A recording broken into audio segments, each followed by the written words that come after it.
एक नए टॉपिक के साथ हम लोग हाजिर हैं। लेक्चर नंबर 2 हम लोग डिस्कस कर रहे हैं और टॉपिक है एनर्जी। बच्चों, हमारी जो डेली लाइफ है उसमें हम लोग बहुत सारा जो वर्क करते हैं और हम लोग ये जानते हैं किसी भी काम को करने के लिए हम लोगों को एनर्जी की रिक्वायरमेंट होती है। जैसे कि यदि हम लोग एक कॉपी के ऊपर भी लिखते हैं तो भी हम लोगों को एक एनर्जी रिक्वायरमेंट होती है जो हमें लिखने के लिए हमारे हाथ से मिलती है और हमारे हाथ को जो है हमारी बॉडी से मिलती है और हमारी बॉडी को जो है हम जो खाना खाते हैं वहाँ से एनर्जी मिलती है। यदि एक बाइसिकल जो है वो चलाना है हम लोगों को, एक साइकिल चलाते हैं तो हम लोग ये जानते हैं साइकिल को चलाने के लिए हम लोगों को एनर्जी रिक्वायरमेंट होती है और वो जो एनर्जी हमारे बॉडी के थ्रू, पैरों के थ्रू जाती है और पैरों के थ्रू हम लोग जो है पेडल मारते हैं और इस टाइप से जो हम लोगों ने फोर्स लगाया वो मस्कुलर फोर्स लगाया।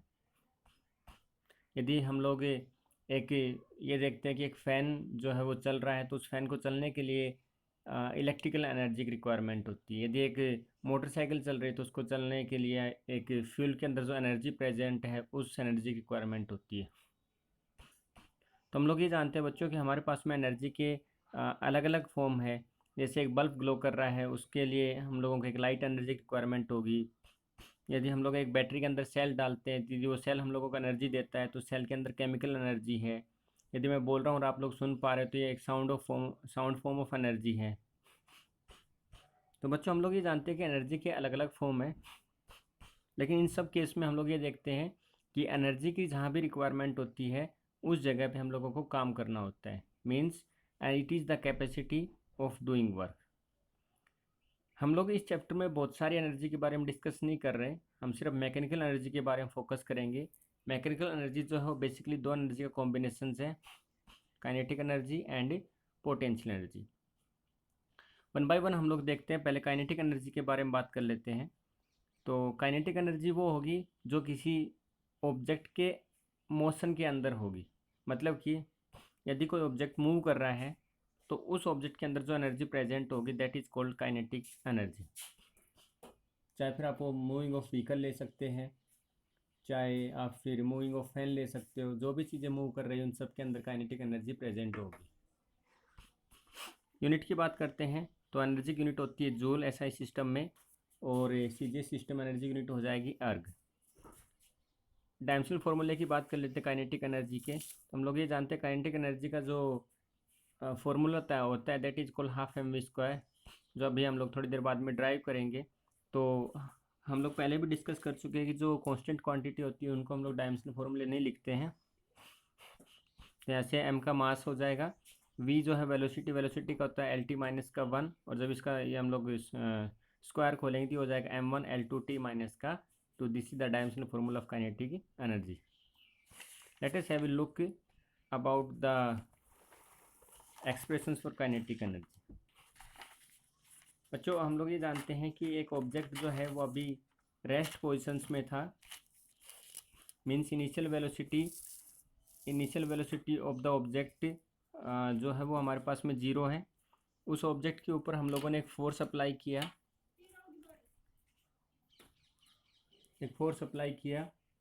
फोर्स अप्लाई करने के कारण ये जो ऑब्जेक्ट है इसके अंदर कुछ मूवमेंट आएगा और ये कुछ डिस्प्लेसमेंट कवर करेगा। Again we have a object whose mass is m and we applied a force on the object through which object takes some displacement and it is reaches to this point। तो ये जो object की initial position थी और अभी object जो final position के ऊपर पहुंच चुका है। तो हम लोग ये जानते हैं कि इक्वेशन ऑफ मोशन के अकॉर्डिंग यदि कोई ऑब्जेक्ट इनिशियल से फाइनल पोजीशन में पहुंचता है और वो कुछ डिस्प्लेसमेंट कवर करता है तो हमारे पास में एक इक्वेशन आती है that is called v square minus का u square is equal to 2as।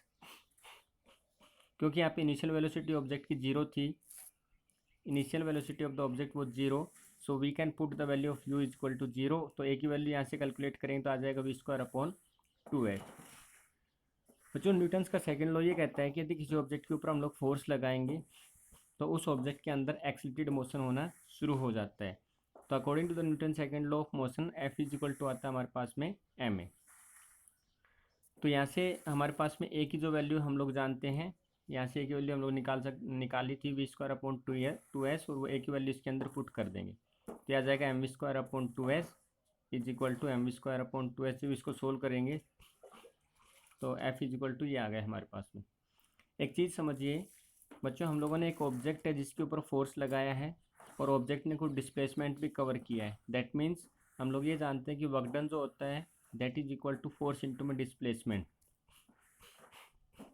तो हमारे पास में यहाँ पे फोर्स भी है और डिस्प्लेसमेंट भी है, तो we can say that object has done some work. So work done is equal to force into displacement. यहाँ से हमारे पास में फोर्स की वैल्यू है mv²अपॉन 2s, वो पुट करने पे सोल्व करने पे आ जाएगा हाफ mv²। तो ये जो बच्चों वर्क डन हुआ है हमारे पास में, ये वर्क डन किस फॉर्म में हुआ है? तो आंसर ये है कि पहले ऑब्जेक्ट जो था वो रेस्ट पोजिशंस में था, अभी ऑब्जेक्ट जो है वो मोशन में है। तो ये ऑब्जेक्ट मोशन में है मतलब कि उसके पास में काइनेटिक एनर्जी है, क्योंकि मैं पहले बता चुका हूँ जिस ऑब्जेक्ट के पास में काइनेटिक एनर्जी है मतलब वो ऑब्जेक्ट क्या होना चाहिए, मोशन में होना चाहिए।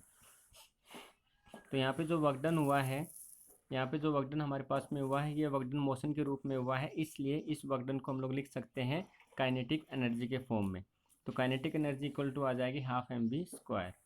Okay, so what we are getting from here, kinetic energy जो है वो डायरेक्टली प्रोपोर्शनल होती है मास के, मतलब जिस ऑब्जेक्ट का जितना ज़्यादा मास होगा उसके अंदर काइनेटिक एनर्जी उतनी ज़्यादा होगी, और जिस ऑब्जेक्ट की जितनी ज़्यादा वेलोसिटी होगी उसके अंदर भी काइनेटिक एनर्जी उतनी ही ज़्यादा होगी। जैसे जैसे मास ऑब्जेक्ट का बढ़ता जाएगा काइनेटिक एनर्जी भी बढ़ती जाएगी। ओके ओके, तो जनरली जो कहे वो काइनेटिक एनर्जी हम लोग इलेक्ट्रॉन वोल्ट में मेजर करते हैं। तो यहाँ पे समझने वाली चीज़ ये है कि इलेक्ट्रॉन वोल्ट का क्या मतलब है। तो बच्चों मान लीजिए हमारे पास में एक मटेरियल है जिसके अंदर नंबर ऑफ फ्री इलेक्ट्रॉन्स हैं, दीज आर फ्री इलेक्ट्रॉन।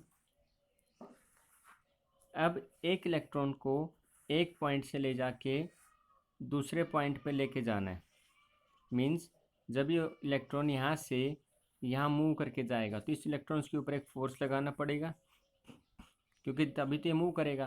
तो इस इलेक्ट्रॉन के ऊपर एक फोर्स लगाना पड़ेगा जिसकी वजह से ये जो इलेक्ट्रॉन है ये इतना डिस्प्लेसमेंट करेगा। तो हम लोग ये कह सकते हैं कि जब एक इलेक्ट्रॉन को वन पॉइंट से दूसरे पॉइंट तक लेके जाना है, मीन्स एक इलेक्ट्रॉन्स के पोटेंशियल को one potential to the another potential तक लेके जाना, उस टाइम पे रिक्वायर्ड जो एनर्जी लगेगी, क्योंकि इसको जब हम लोग यहाँ से लेके यहाँ तक लेके जाएंगे तो इसके ऊपर फोर्स लगाना पड़ेगा, इसको डिस्प्लेसमेंट होगा, और जब हम लोग किसी के ऊपर फोर्स इंटू डिस्प्लेसमेंट करते हैं तो मतलब हम लोग वर्क डन करेंगे, और वर्क डन करने के लिए एनर्जी रिक्वायरमेंट है। तो जब एक इलेक्ट्रॉन को एक पॉइंट से लेकर दूसरे पॉइंट तक ले जाने में जितनी एनर्जी की रिक्वायरमेंट हम लोगों को होती है वो एनर्जी कहलाती है 1 इलेक्ट्रॉन वोल्ट। तो वो इक्वल टू हो जाएगी 1.6 into 10⁻19 coulomb, that is equal to 1 electron volt. Okay, आगे देखिए बच्चों, वर्क एनर्जी थ्योरम। बच्चों कोई भी चीज़ जो है वो एकदम से आप लोगों को समझ में नहीं आएगी, थोड़ा सा बुक उठाइए, बुक से पढ़िए, यदि कोई डाउट है कि कोई लाइन समझ में नहीं आ रही तो आप मुझसे पूछिए। अकेले सिर्फ मेरे पढ़ा देने से, वीडियो देख लेने से बात नहीं बनने वाली, तो बुक उठाइए, थोड़ी सी मेहनत कीजिए। वर्क एनर्जी थ्योरम हम लोग देखते हैं। वर्क एनर्जी थ्योरम ये कहती है कि यदि कोई ऑब्जेक्ट है जिसका मास m है और उसके ऊपर 2 न्यूटन का फोर्स लग रहा है, तो यदि मैं इस फोर्स लगने की वजह से ये ऑब्जेक्ट जो है एक्सीलरेटेड मोशन कर रहा है, अभी फोर्स की वैल्यू यदि मैं बढ़ा के 5 न्यूटन कर देता हूँ तो इसके अंदर चेंज होने वाली काइनेटिक एनर्जी है वो भी बढ़ जाएगी।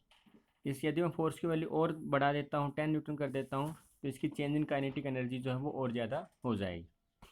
मतलब कि जितना जितना हम इसके ऊपर फोर्स की वैल्यू बढ़ाते जाएंगे उसके अंदर होने वाली जो चेंज ऑफ काइनेटिक एनर्जी है वो भी बढ़ती चली जाएगी। ठीक है, तो यहाँ से सीधा सीधा ये समझ में आ रहा है कि जितना ज़्यादा फोर्स उतना ज़्यादा डिस्प्लेसमेंट, जितना ज़्यादा फोर्स उतना change in kinetic energy. Okay, यही हमारी क्या है, वर्क एनर्जी थ्योरम। तो ये क्या कह रहा है, जितना ज़्यादा किसी ऑब्जेक्ट के ऊपर वर्क डन करोगे उसके अंदर चेंज इन काइनेटिक एनर्जी उतनी ही ज़्यादा होती जाएगी। This is the name of the theorem, work energy theorem. Okay, so let us consider a body of mass m है जो u वेलोसिटी के साथ ट्रेवल कर रहा है, उसके ऊपर हम लोगों ने फोर्स लगाया जिसकी वजह से वो एक्सीलरेटेड मोशन करना शुरू कर दिया। एक ऑब्जेक्ट है जिसका मास m है, ये यू नाम की वेलोसिटी के साथ ट्रेवल कर रहा है। हमने इसके ऊपर फोर्स की वैल्यू बढ़ाते जा रहे हैं, जिसकी वजह से इसमें एक्सेलरेटेड मोशन जो है वो होता जा रहा है। ओके, नाउ न्यूटन्स का सेकंड लॉ ये कहता है यदि किसी ऑब्जेक्ट के ऊपर आप फोर्स लगाओगे तो उस ऑब्जेक्ट के ऊपर एक्सेलरेटेड मोशन होना शुरू हो जाता है। तो न्यूटन्स का सेकंड लॉ के according F is equal to आ जाएगा ma, और वर्क डन हम लोग जानते हैं होता है फोर्स इंटू में डिस्प्लेसमेंट। तो यहाँ से फोर्स की वैल्यू हम लोग उठा के पुट करेंगे MAS, तो W इक्वल टू आ जाएगा MAS, मतलब कि वर्क डन की वैल्यू आ जाएगी मास इंटू में एक्सीलरेशन इंटू में डिस्प्लेसमेंट।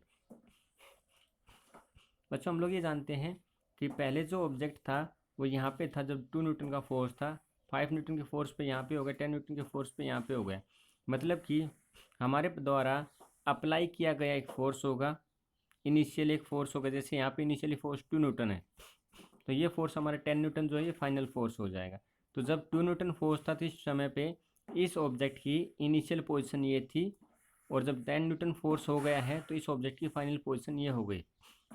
ओके, तो हमारे पास में इनिशियल पोजीशन है, फाइनल पोजीशन से ऑब्जेक्ट ने डिस्प्लेसमेंट किया है यहाँ से लेके यहाँ तक, यहाँ से लेके यहाँ तक ऑब्जेक्ट ने डिस्प्लेसमेंट किया। तो हमारे पास में एक इक्वेशन ऑफ मोशन आती है, that is equal to v² minus u² is equal to 2as।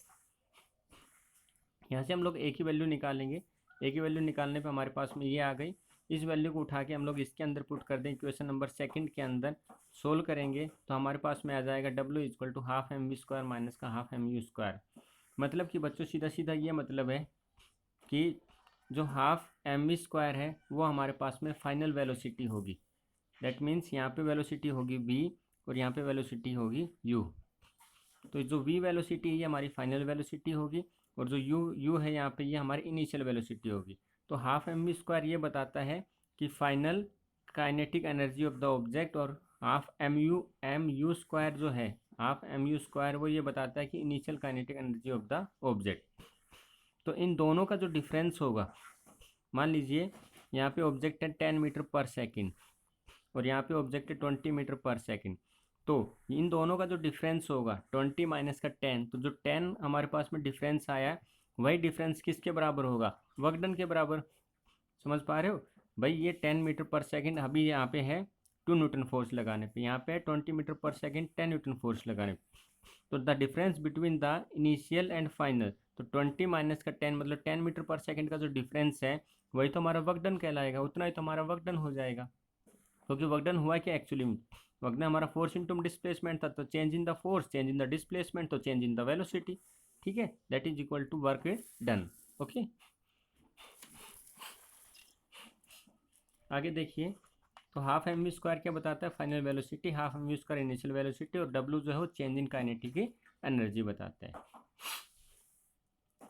बच्चों एक केस देखिए, मान लीजिए एक ऑब्जेक्ट है जो सर्कुलर मोशंस में ट्रेवल कर रहा है, तो इस पॉइंट पे जो इसकी वेलोसिटी होगी वो भी कांस्टेंट होगी, इस पॉइंट पे इसकी वेलोसिटी होगी वो भी कांस्टेंट होगी, इस पॉइंट पे इसकी वेलोसिटी होगी वो भी कांस्टेंट होगी। कैसे, देखिए एक पत्थर जो है उसको आप धागे से बांध के और धागे को हाथ में पकड़ के घुमा रहे हो, तो पत्थर जो है वो इस तरीके से सर्कुलर रूप में सर्कल के फॉर्म में घूम रहा है। तो पत्थर की हर एक पॉइंट पे जो वेलोसिटी होगी वो कांस्टेंट होगी, उसकी जो स्पीड होगी पत्थर की इस पॉइंट पे, इस पॉइंट पे, इस पॉइंट पे, इस पॉइंट पे, सब जगह पे कांस्टेंट होगी। जैसे कि ये रहा हमारे पास में सन और ये रही हमारे पास में अर्थ। तो सन के द्वारा लगने वाला जो फोर्स है, सन के द्वारा लगने वाला जो फोर्स है तो वो हर टाइम पे कांस्टेंट है, और जो फोर्स के कारण जो होने वाला रिवॉल्यूशन ऑफ अर्थ है मतलब स्पीड ऑफ अर्थ है वो भी कांस्टेंट है, मतलब चेंज नहीं हो रही है। तो बच्चों यदि हमारे पास में कोई वेलोसिटी या कोई स्पीड चेंज ही नहीं हो रही तो हम लोग ये कह सकते हैं कि उसकी फाइनल स्पीड और इनिशियल स्पीड भी क्या रही होगी, सेम रही होगी। तो ये रही हमारे पास में फाइनल स्पीड और ये रही हमारे पास में इनिशियल स्पीड। जब दोनों की दोनों स्पीड इक्वल होगी, जैसे मान लीजिए ये 5 है तो ये भी 5 है, ये मान लीजिए 10 है तो ये भी 10 है, तो जब 10 माइनस 10 क्या बनेगा 0, 5 माइनस 5 क्या बन जाएगा 0। मतलब कि जब किसी ऑब्जेक्ट के फाइनल और इनिशियल वेलोसिटी में किसी प्रकार का कोई भी चेंज देखने को नहीं मिलता है तो हम लोग ये कह सकते हैं कि उसके ऊपर किया गया उसके या फिर उसके ऊपर होने वाला जो वर्क डन है वो हमारे पास में 0 होगा। ओके, तो हम लोग ये कह सकते हैं कि अर्थ जो है उसके द्वारा किया गया जो वर्क डन है वो 0 होगा। दूसरा देखिए, मान लीजिए हमारे पास में एक पत्थर है, उस पत्थर को हम लोग अर्थ सरफेस के ऊपर से, अर्थ से ऊपर की तरफ फेंकना चाहते हैं। तो बच्चों जब हम लोग सरफेस से पत्थर को ऊपर की तरफ फेंकते हैं, तो जब हम फेंकते हैं उस टाइम पे उस पत्थर की काइनेटिक एनर्जी ज़्यादा होती है, लेकिन जैसे जैसे पत्थर ऊपर जाता जाता है उसकी काइनेटिक एनर्जी कम होती जाती है, और एक पॉइंट ऐसा आता है जब उसकी काइनेटिक एनर्जी जीरो हो जाती है, और वहाँ से पत्थर वापस से नीचे गिरना शुरू हो जाता है due to the acceleration of gravity. Okay, so मान लीजिए हमने जब पत्थर फेंका उस टाइम पे पत्थर की वेलोसिटी थी 10 मीटर पर सेकेंड, और जैसे जैसे वो पत्थर ऊपर जाएगा उसकी वेलोसिटी यहाँ पे डिक्रीज होती जाएगी। मतलब कि जब हमारे पास में फाइनल काइनेटिक एनर्जी जो है वो इनिशियल काइनेटिक एनर्जी से कम होगी, फिर से फाइनल काइनेटिक एनर्जी, क्योंकि पत्थर की स्पीड जो है वो घट रही है, पत्थर की वेलोसिटी घट रही है, पहले पहले जो इनिशियल थी वो ज़्यादा थी, फाइनल कम थी। जब हमारे पास में फाइनल वेलोसिटी या फाइनल काइनेटिक एनर्जी कम होगी और इनिशियल काइनेटिक एनर्जी ज़्यादा होगी, इस केस में हमारा वर्क डन जो है वो नेगेटिव वर्क डन काउंट किया जाएगा। एक केस देखिए, जब हमारी इनिशियल काइनेटिक एनर्जी कम होगी लेकिन फाइनल काइनेटिक एनर्जी ज़्यादा होगी। मान लीजिए एक बिल्डिंग के ऊपर हम लोग खड़े हैं और वहाँ से एक पत्थर को नीचे डाल रहे हैं, तो इस समय पे जो पत्थर होगा उसकी जो इनिशियल काइनेटिक एनर्जी होगी वो होगी 0 मीटर पर सेकेंड, लेकिन जैसे उस पत्थर को हम लोग छोड़ेंगे तो due to the acceleration of gravity वो पत्थर जो है वो नीचे गिरना शुरू होगा, और उसकी जो वेलोसिटी है वो इंक्रीज होती चली जाएगी। फिर से जब हम लोगों ने एक बिल्डिंग के ऊपर खड़े होकर पत्थर को पकड़े हुए हैं तो पत्थर की इनिशियल जो वेलोसिटी है वो जीरो है, लेकिन जैसे पत्थर को फ्री फॉल हम लोग छोड़ेंगे, फ्री फॉलिंग छोड़ेंगे, तो उसके कारण उसकी वेलोसिटी है वो इंक्रीज होना शुरू हो जाएगी, और फाइनल काइनेटिक एनर्जी जो हो इनिशियल काइनेटिक एनर्जी से ज़्यादा होगी। Okay, final kinetic energy initial kinetic energy से ज़्यादा होगी। ओके, तो इस केस में जो वर्क डन होगा वो हमारे पास में कहलाएगा पॉजिटिव वर्क डन। एक छोटा सा रिलेशनशिप और देखिए बच्चों, हम लोग ये जानते हैं कि जो मोमेंटम होता है वो होता है मास इंटू वेलोसिटी, और जो काइनेटिक एनर्जी होती है वो होती है हाफ एम वी स्क्वायर। तो हम लोग ये जानते हैं काइनेटिक एनर्जी इक्वल टू होती है हाफ एम वी स्क्वायर। तो हम एक काम कर सकते हैं, मैथमेटिक्स का रूल ये कहता है यदि आप किसी चीज़ को मल्टीप्लाई करते हो तो उसी चीज़ को डिवाइड भी करना पड़ेगा। तो हमने यहाँ पे m का मल्टीप्लाई किया, m का डिवाइड कर दिया। ओके, तो हम लोग ये जानते हैं कि जो मोमेंटम होता है वो होता है मास इंटू वेलोसिटी। तो यहाँ से इस स्टेप को हम लोग लिख सकते हैं हाफ एम वी का स्क्वायर अपॉन 2m, और जो एम वी है वो हमारे पास में बन जाएगा p। तो k इज इक्वल टू आ जाएगा p स्क्वायर अपॉन 2m, और यहाँ से p स्क्वायर मतलब मोमेंटम की वैल्यू निकालें तो आ जाएगा 2m ऑफ काइनेटिक एनर्जी, और p की वैल्यू निकालें तो आ जाएगा under root of 2m kinetic energy. बच्चों बड़ा ही इंपॉर्टेंट सा रिलेशनशिप है ये, न्यूमेरिकल्स में बहुत काम आता है कि जो मोमेंटम होता है वो under root of 2 times mass of kinetic energy होता है। ठीक है, आगे देखिए हम लोग डिस्कस करने वाले हैं इसके बाद में पोटेंशियल एनर्जी, तो वो हम लोग अगले लेक्चर में देखते हैं पोटेंशियल एनर्जी को।